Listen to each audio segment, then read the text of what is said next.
I'm Allison Collins, and I'm here with Charlie Johnson, the concertmaster of the Amherst Symphony right now. Thanks for joining us tonight. Oh, welcome. So I'm going to start with the obvious question. You play violin. Mm-hmm. How long have you been playing, and why did you pick violin? Well, I've been playing since I was about 9 years old.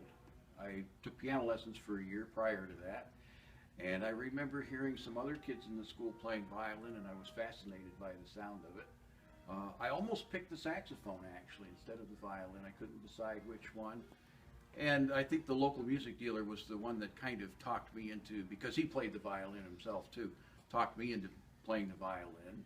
And there is a story that comes as a result of this. When I first went to college, my roommate, we discovered we had exactly the same birthday.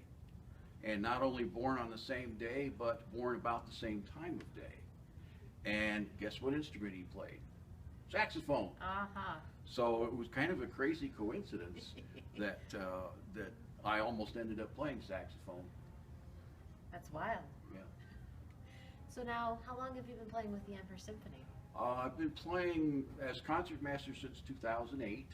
I started off playing a couple of years before that. I actually sat, I believe, principal second. I filled in for Judy. She was away, and that was quite a day because it was 2006. That was the Mozart anniversary, 250th anniversary. Had just gotten done playing the Mozart Requiem at Holy Trinity Lutheran Church, and jumped in the car and got up to rehearsal about 5 minutes after 5, just in time for the warm-up rehearsal. And of course, the orchestra was doing Mozart that day too. We were doing the Sinfonia Concertante. Amy Glidden was our violin soloist, and Steve Thomas, our conductor, played the viola. So now, has music been your profession, or is there something else you do? I got my Bachelor's of Science in Music Education from Duquesne University in 1973, and I taught school in Warren County, Pennsylvania for about 5 years, and went in the service, went in the Air Force, and became a bass guitarist there, which was not the original plan, but that's how it ended up. And went to Fredonia, did some graduate work there at Fredonia, and then followed a job to Buffalo, working in, of all things, a music store. So, and eventually I followed my boss at the church that he was at the time, Cleveland Heights Christian Church, and I, to this day, am their organist and choir director there. So it's always been about music. Pretty much everything I've done in my life has been music in one form or another. So that's why we come to pick up our music at that church, because you're the organist Exactly, and choir director. exactly. Now, are you originally from Western New York? No, I am from Warren, Pennsylvania, south of Jamestown. I wound up here, as I said. I went to Fredonia for a while, and I ended up, a store called Poppenberg's Music, which some people will remember, had a branch store in Fredonia. They closed that store, and they liked the work that I did there, so they invited me to come to Buffalo to work in their store, which lasted about another 2.5 years before it went out of business. And it started in 1890 and closed in 1989.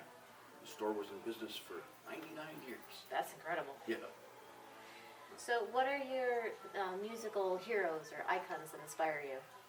Well, one of them happens to be Leonard Bernstein, and part of the reason for that is that he and I share a birthday. Speaking of birthdays. Yeah. And I remember watching him perform doing the young people's concerts when I was a kid. That's when they had civilized stuff on TV. Right. I mean, that was not on. There was no such thing as PBS in those days. This was on network TV that they had these programs. And one of the pieces that we're going to be playing on this upcoming concert, Peter and the Wolf, which he performed probably more than once, and he himself did the narration on it, because with the voice he had, very few people could do it better than he could. Mm-hmm. That's part of why he was one of my heroes, because he played the piano really well, he conducted the orchestra, he was a composer, and very much, and could announce. There was nothing he couldn't do, really. And we're doing a piece of his. Yes, Overture to Candide, yes. Right. When did you leave Warren? I left Warren in 1978 to go in the Air Force, but then I came back for a little bit, and then I went to Fredonia, and then moved up here from Fredonia. So basically, I've been away from Warren since 1978. So how is practicing tolerated at home? Practicing tolerated at home, you mean in my home? Mm-hmm. Well, I live alone, so it's not a big deal. That would do it. I tend to practice at my church because when I'm home, home is where I watch television, eat, and sleep.